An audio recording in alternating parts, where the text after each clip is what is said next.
Many Christians have heard of the idea, of the teaching that Jesus Christ is the bridegroom and the church is his bride.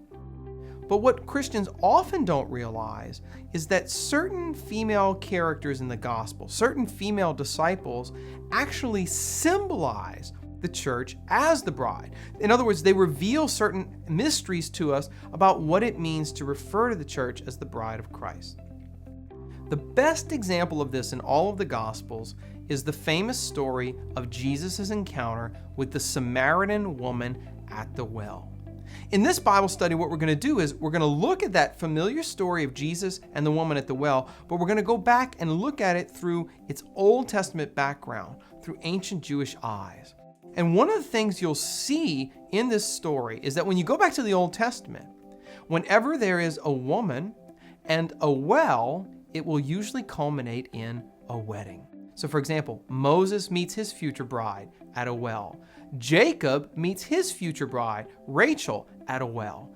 And Jesus meets the Samaritan woman at Jacob's well in order to reveal to us that she is a symbol of the church. She is a symbol of the bride of Christ that he is going to gather in from sinful humanity. And one of the reasons I love this story so much, as we'll see, is that when you begin to see the Samaritan woman through Jewish eyes, you're going to realize that although she has a very sinful past, she's been married 5 times and she's currently living with a man who's not her husband, that despite these sins of her past, Jesus still pursues her. Jesus still wants to bring her to faith in him as the bridegroom Messiah. And when you recognize this and when you see it in this way, you'll realize that Christ loves us just the way we are, but he loves us too much to let us stay that way.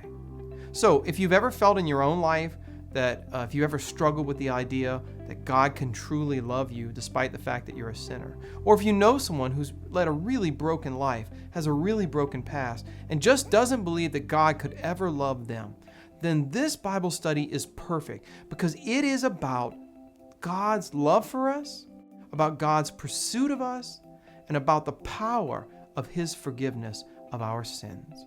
As the Samaritan woman says when she goes off to her town, he told me everything I've ever done. And that's the truth. Christ knows everything we've ever done, and yet he loves us anyway, and he wants to make us members of his bride, the church. So, this Bible study is a perfect entry into the mystery of Christ's love for us and what it means to say that he is the bridegroom and the church is his bride.